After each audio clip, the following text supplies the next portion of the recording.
Hello guys, you are very warm welcome to our channel love story teller. और guys, आज मैं आपके साथ माय बुली सीज़न 2 का नेक्स्ट पार्ट लेके आई हूँ। चलिए उसे शुरू करते हैं। इससे पहले गाइस, मैंने इसकी एक और पार्ट शेयर कर दिया था, पार्ट 25। पहले आप उसे सुनिएगा, तभी आपको ये वाला पार्ट समझ आएगा, वरना कुछ भी समझ नहीं आएगा। और गाइस, मैंने BL स्टोरी टेलर चैनल पे एक फ़ैन फिक्शन शेयर की है, उसका नाम है डोमेस्टिक वायलेंस। वो किसी मेरी एक फ़ैन की अपनी डेथ से पहले उनकी लास्ट विश थी कि मैं उसे शेयर करूं, तो इसलिए मैं वो स्टोरी आप लोगों के साथ शेयर कर रही हूं। हालांकि मेरा ऐसा कोई प्लान नहीं था कि इस तरह की स्टोरीज़ में लाऊं, क्योंकि बहुत लोगों को इससे प्रॉब्लम होती है। बट गाइस, ये किसी की अंतिम इच्छा थी, तो मैं किसी की अंतिम इच्छा डिनाई नहीं कर सकती। उस स्टोरी को आपको फर्स्ट पार्ट को ज़रूर सुनना चाहिए, आपको उससे बहुत कुछ सीखने को मिलेगा, गर्ल्स को स्पेशली। हाँ, अगर आपको लगे आप अनकम्फर्टेबल हो रहे हैं या आपको वो चीज़ बॉदर कर रही है तो आप स्किप कर देना, बट उस स्टोरी को ज़रूर सुनिएगा, उसमें आपको बहुत सारी चीज़ें सीखने को मिलेंगी। डिस्क्रिप्शन में लिंक है, पहले पार्ट को ज़रूर सुनिए, नहीं अच्छा लगे स्किप कर दीजिए बिना कोई हेटेड कमेंट के। तो चलिए आज के पार्ट को हम शुरू करते हैं। यहाँ पर लवांगची अपना पूरा बैग पैक करता है और वी विजन उसे लेने के लिए आ जाता है, क्योंकि अब वो साउथ कोरिया ट्रिप के लिए जा रहे थे। इनका 3-4 दिन का ऐसे ही टाइम जाता है। उसके बाद क्योंकि इन्हें वीज़ा वगैरह सब कुछ लगवाना था, और उसके बाद ये लोग साउथ कोरिया के लिए निकल जाते हैं, जहाँ पर वी विजन का काम था। और लवांगची जो था वो वी विजन के साथ ही जाता है। लवांगची यहाँ पर बहुत सारे टेंट्रम थ्रो करता है, जैसे कि वो अपने बैग पैक्स को वी विजन को कह देता है कि उसे गाड़ी में रखवाने होंगे, गाड़ी से भी निकाल कर वी विजन को वो चीज़ रखनी थी। वी विजन यहाँ पर पीछे बैठता है, तो लवांगची जान के आगे बैठ रहा होता है गाड़ी के अंदर, लेकिन वी विजन उसे कह देता है चुपचाप पीछे बैठ जाओ, वरना मुझसे बुरा कोई नहीं होगा। यहाँ पर वांगची दिल से चाहता था कि वो विंग के पीछे ना भागे। अब विंग की बारी है उसके पीछे भागने की। अब विंग की बारी है एहसास करने की कि हर बार वांगची नहीं झुकेगा, विंग को भी एफर्ट्स डालने होंगे। विंग यहाँ पर वांगची को अपने पास बैठाता है। यहाँ वो वांगची का हाथ पकड़ता है और उसके शोल्डर पे सिर रख लेता है। वांगची कहता है, विंग ये गलत बात है। विंग कहता है, क्या गलत है? मैं अपने पार्टनर के क्या कंधे पे सिर भी नहीं रख सकता? वांगची कहता है, नहीं नहीं, वो कल रात ना मुझे नींद अच्छे से नहीं आई थी, तो मेरा बॉडी ना दर्द कर रही है। विंग मुंह बनाता है और गुस्से में उसे देखने लगता है। विंग के अंदर जेलेसी साफ नज़र आ रही थी, उसकी खुशबू भी जेलेसी की खुशबू छोड़ रही थी। तो विंग यहाँ पर वांगची को घूरने लगता है और कहता है, कल रात तुम्हें नींद क्यों नहीं आई? कहाँ थे तुम? यहाँ पर वांगची मुस्कुराते हुए कहता है, घर पे था और कहाँ होऊंगा, बस ऐसे ही थोड़ी सी थकान थी, नींद नहीं आई। विंग कहता है, ऐसी कौन सी थकान हो रही थी तुम्हें कि तुम्हें नींद नहीं आई? वांगची यहाँ पर उसे घूर के देखता है और कहता है, मैं गलत पोज में भी तो सो सकता हूँ ना, कमर भी अकड़ सकती है, कुछ भी हो सकता है, नसें भी खिंच सकती हैं, तो मुझ पे शक कैसे कर रहे हो? विंग कहता है, ओह तो ऐसी प्रॉब्लम है? नहीं नहीं, मुझे तुम पे पूरा यकीन है, मैं क्यों शक करने लगा? वांगजी यहाँ पर कहता है, खबरदार जो मुझ पे शक किया या मुझ पे स्पाई छोड़ने की कोशिश की, मुझे ये सब चीज़ें बिल्कुल पसंद नहीं हैं। यहाँ पर वांगजी जानबूझ के विंग को उकसा रहा था। विंग कहता है, देखो वांगजी, मुझे तुम पे ट्रस्ट है, लेकिन मुझे बाकी के कमीने अल्फाओं पे बिल्कुल भी ट्रस्ट नहीं है। अगर किसी ने तुम्हारी तरफ नज़र उठा के देखी, तुम्हारा फ़ायदा उठाने का सोचा, तो मैं उन्हें जान से मार दूंगा। वांगजी कहते हैं, इसकी कोई ज़रूरत नहीं, वैसे भी बहुत जल्द बहुत सारी चीज़ें होने वाली हैं और तुम्हें इतना हीरो बनने की ज़रूरत नहीं, मैं अपनी प्रोटेक्शन खुद कर सकता हूँ।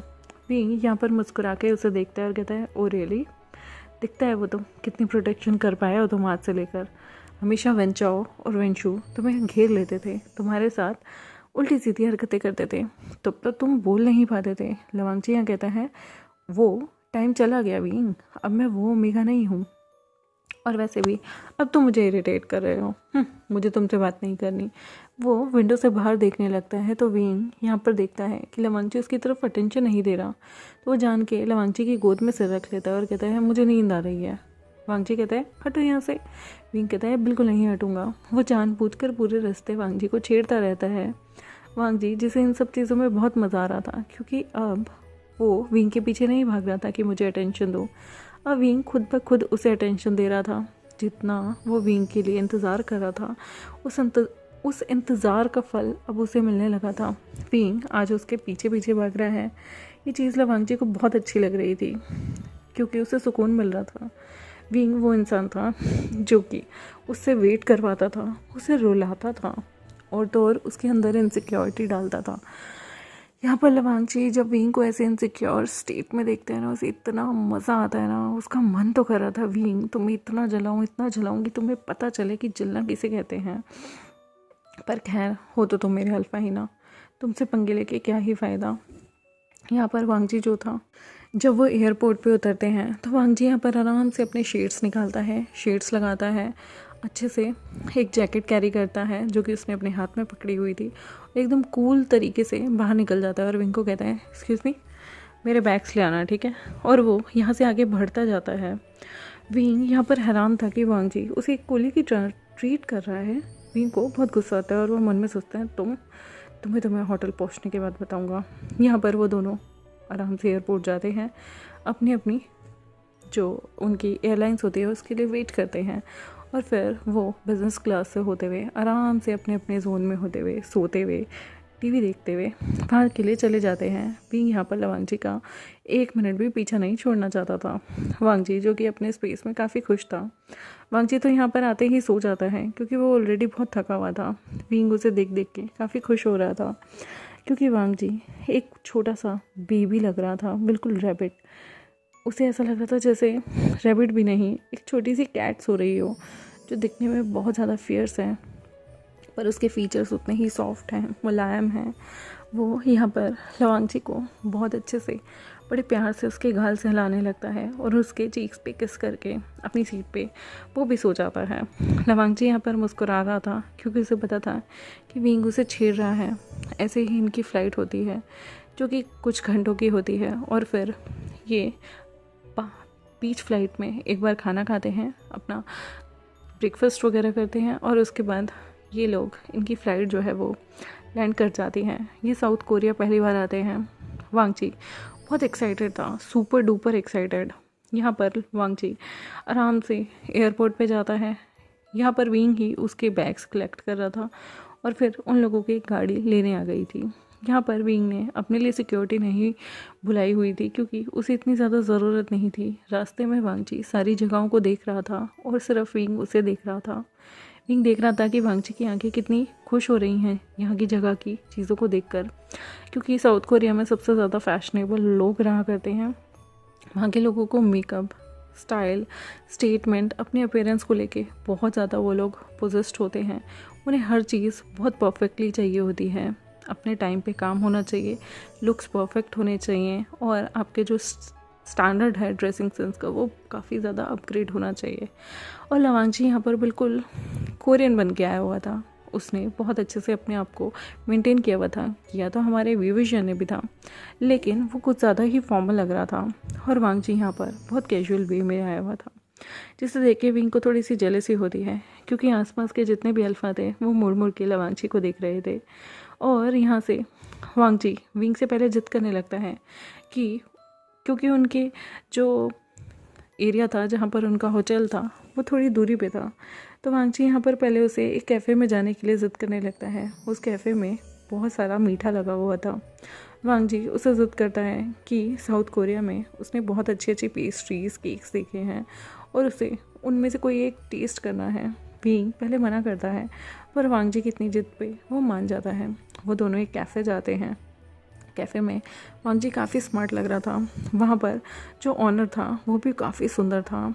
वो ऑनर बहुत ही प्यारा, बहुत ही चार्मिंग और बहुत ही ज़्यादा फ्लर्टी था। वो वांगजी को देखकर उस पर लाइन मारता है। वो कहता है ये आप क्या लेना पसंद करेंगे। वांगजी यहाँ पर मुस्कुराते हुए कहता है जो भी आपके यहाँ पर सबसे परफेक्ट हो, सबसे प्यारा हो और एक ओमेगा के टेस्ट के लिए बहुत अच्छा हो। वो वांगजी से उसके फेवरेट फ्लेवर पूछने लगता है। वांगजी कहता है मुझे वाइट चॉकलेट काफ़ी पसंद है। यहाँ पर विंग देख रहा था कितनी देर से ये उस कोरियन के साथ फ्लर्ट कर रहा है जो कि एक अल्फा है, और वो इंसान भी वांगजी से बड़ी मुस्कुरा कर बात कर रहा था।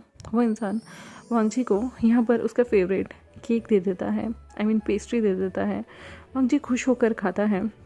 यहाँ पर वांगजी ने उसे वाइट चॉकलेट बताया था और उस पर वाइट चॉकलेट के साथ साथ उसने चीज़ प्लस ब्लूबेरी फ्लेवर भी ऐड करा दिया था। यहाँ पर विंग देख रहा था कि ये लोग एक दूसरे को देख देख के किस तरह से खुश हो रहे हैं। विंग यहाँ पर गुस्से में देख के कहता है वांग जी से, जल्दी खा लो, हमें आगे भी जाना है।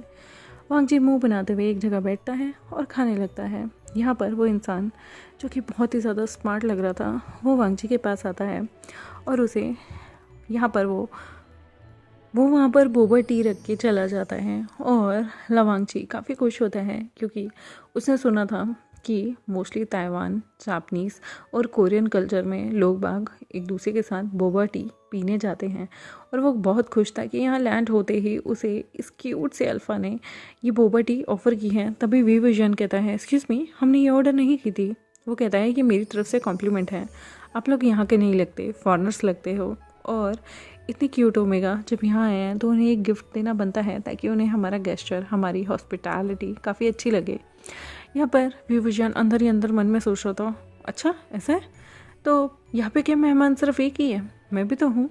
तो वो कहता है, आपने यहाँ सर कुछ भी ऑर्डर नहीं किया, ऑर्डर उन्होंने किया था और इसलिए हमने एक स्वीट गेस्चर देते हुए इनके लिए एक प्यारी सी बोबा टी अपने आप ही कर ली, क्योंकि यहाँ पर अक्सर लोग बोबा टी पीने आते हैं और मुझे ऐसा लगता है कि उन्हें भी ये ट्राई करना चाहिए। विभूषण कहते हैं, ओह तो मैं भी ट्राई कर लेता हूँ। वो उस बोबा टी को उठाता है, लेकिन तभी यहाँ पर लवांग जी उस बोबा टी पे अपना हाथ रख देता है और कहता है, विंग ये मेरे लिए है। विंग कहता है, ये कॉम्प्लीमेंट्री है, कोई भी पी सकता है, मैं खाली बैठा हूँ, मुझे भी भूख लग रही है। वांग जी कहते हैं, अगर तुम्हें भूख लग रही है तो अपने पैसों को कुछ खरीद लो। विंग कहता है, क्यों खरीदूँ, मैं यही पीऊँगा। वांग जी कहता है, नहीं। विंग कहता है, हाँ। वांग जी कहता है, नहीं। विंग कहता है, हाँ। विंग फटाफट से आगे बढ़ता है और वो सिप ले लेता है सबसे पहले उस बोबा टी का। वांग जी को बहुत गुस्सा आता है। वांग जी जो कि अपनी पेस्ट्री ख़त्म कर चुका था खा के, वो विंग को गुस्से में उसकी जो आर्म्स होती है ना उस पर एक मुक्का मार देता है। तुम्हारी हिम्मत कैसे हुई मेरे फ्री गिफ्ट को पीने की। वांग जी यहाँ पर उसे उठाता है और वो धीरे धीरे उस बोबा टी को पूरा एक सांस में पीने की कोशिश करता है, लेकिन तभी उसके गले में अटक जाती है। यहाँ पर वो बुरी तरह से खांसने लगता है। तभी वो जो इंसान वहाँ काम कर रहा था वो भागा भागा आता है और वांग जी की कमर को सहलाने लगता है। विंग को गुस्सा आता है। विंग कहता है, तुम्हारी हिम्मत कैसे हुई उससे हाथ लगाने की। यहाँ पर विंग उससे लड़ रहा था और वो वांग जी की खांसी को ठीक कर रहा था। वांग जी जान जान के जोर जोर से खांसने लगता है कि विंग की सारी अटेंशन उस पर आए और विंग कहता है, हाथ हटाओ यहाँ से। और वो उस सर्वेंट को यानी कि उस एम्प्लॉय को हटाकर खुद से यहाँ वांग जी का ख्याल रखने लगता है। वांग जी को खांसते खांसते उसकी आंखें भी नीली हो गई थी। विंग कहता है, ठीक है, मैं तुमसे जिदबाजी नहीं करूँगा, पी लो तुम ये टी, लेकिन इतनी भी जल्दी जल्दी मत पियो कि कुछ गले में ही अटक जाए। कल को तुम मर आ गए तो मेरे पे तुम्हारे भाई और तुम्हारे वो सो कोल्ड नीमिंग वो सारे के सारे इल्ज़ाम लगा देंगे, मैंने तुम्हें यहाँ स्ट्रैटेजी के तहत लाकर मार डाला। वांग जी यहाँ स्माइल कर रहा था क्योंकि उसे हंसी आ रही थी। विंग यहाँ पर फिर भी उसे कहता है, ठीक है, जल्दी खाओ, हमें चलना भी है होटल में, मैं बहुत ज़्यादा थक गया हूँ, बहुत ज़्यादा टायरिंग थी ये जो हमारी जर्नी थी। विंग और वांग जी फटाफट से वहाँ फिनिश करते हैं बिल पे करने के बाद और वो लोग निकल जाते हैं। ऑब्वियस ही बात है, गाड़ी में वो आराम से झूमते फिरते मस्ती से होटल पहुँचते हैं। होटल पहुँचने के बाद वांग जी बहुत एक्साइटेड था क्योंकि उसे पता था उसे एक पर्सनल स्वीट मिला होगा, लेकिन जैसे ही वो अंदर जाता है तो यहाँ पर रिसेप्शन से उन्हें एक रूम की की मिलती है। वांग जी विंग से कहता है, मेरे रूम की की कहाँ है। विंग कहता है, ओह सॉरी, वो मैं एक ही रूम बुक कर पाया, एक्चुअली यहाँ पर शॉर्टेज थी और ये 5 स्टार होटल है, बहुत महंगा है, इसलिए वांग जी मैंने एक ही रूम बुक किया। ये एक्चुअली ना यहाँ पर ज़्यादा रूम खाली नहीं थे, एक हनीमून स्वीट ही अवेलेबल था तो मैंने वो बुक कर लिया। बहुत बड़ा बेड होगा उसका, तुम दूसरे कोने पे सो जाना, मैं दूसरे कोने पे। वांग जी गुस्से में कहता है, बिल्कुल नहीं, मुझे मेरा पर्सनल रूम चाहिए। विंग कहता है, वो तो यहाँ नहीं है और वैसे भी इस सिटी में बहुत बड़े फंक्शन होने वाले हैं जैसे कि तुम जानते हो, तो यहाँ रूम्स वैसे भी अवेलेबल नहीं होंगे। हाँ अवेलेबल होंगे कुछ चीप टाइप के, जहाँ पर चीप चीज़ें होती होंगी, तुम तो वहाँ नहीं रुकोगे ना वांग जी। वांग जी गुस्से में कहता है, विंग तुम्हें पता था ना कि तुमने जानबूझकर ये किया है। विंग कहता है इनोसेंट बनते हुए, बिल्कुल नहीं वांग जी, मैं ऐसे क्यों करूँगा, और तुम्हें पता है मेरी खुद के लिए रूम नहीं मिल रहा था, मजबूरी में मुझे हनीमून स्वीट ऑर्डर करना पड़ा, I mean अपने लिए बुक करना पड़ा, समझो ना। तुम एक काम करना ना, तुम बेड के उस सिरे पे सो जाना, मैं उधर सो जाऊँगा, तुम चाहो तो बेड को अलग अलग भी कर सकते हो। वांग जी, तुम चाहते हो मेरे ज़्यादा पैसे खर्च हों? क्या तुम ऐसे ओमेगा हो जो अपने अल्फ़ा के पैसे खर्च करवाना, उसे लुटवाना चाहता है? वांग जी कहता है, मेरे सामने ये इनोसेंट कार्ड मत खेला करो, मैं तुम्हारा मुंह ही तोड़ दूंगा विंग। विंग यहाँ पर मुस्कुराता है। वांग जी जो कि अपनी ऐप्स पे ट्राई करता है उस जगह पे रूम बुक करने की, क्योंकि यहाँ विंग एक बिज़नेस पर्पज़ से आया था, तो ऑब्वियस सी बात थी कि यहाँ पर बहुत बड़ा एक कॉन्सर्ट आने वाला था, होने वाला था, जिसमें विंग को गाने के लिए बुलाया गया था। तो यहाँ पर साउथ कोरिया में कॉन्सर्ट होते रहते थे और बड़े पैमाने पे होते थे, जहाँ से लाखों लोगों की भीड़ अक्सर आ जाया करती थी। और यहाँ पर इतनी ज़्यादा भीड़ थी कि वांग जी समझ गया था कि अब इन लोगों को इतनी इजीली रूम अवेलेबल नहीं होगा। फिर भी वो ऐप्स पे चेक करता है, कहीं भी रूम अवेलेबल नहीं था। वांग जी थक हार कर विंग के ही रूम में जाने की सोचता है। विंग जो कि बहुत ज़्यादा खुश मना रहा था, उसने जानबूझकर ही वांग जी और अपने लिए हनीमून स्वीट बुक किया था। देखते हैं गाइस आखिर विंग क्या करना चाहता है हमारे लंजा के साथ। आने वाले एपिसोड के लिए मेरे साथ जुड़े रहें, मेरे चैनल को सब्सक्राइब, वीडियोस को लाइक, बेल आइकन को प्रेस कर दें और कमेंट सेक्शन में अपनी राय ज़रूर बताएं। Thank you very much, bye bye.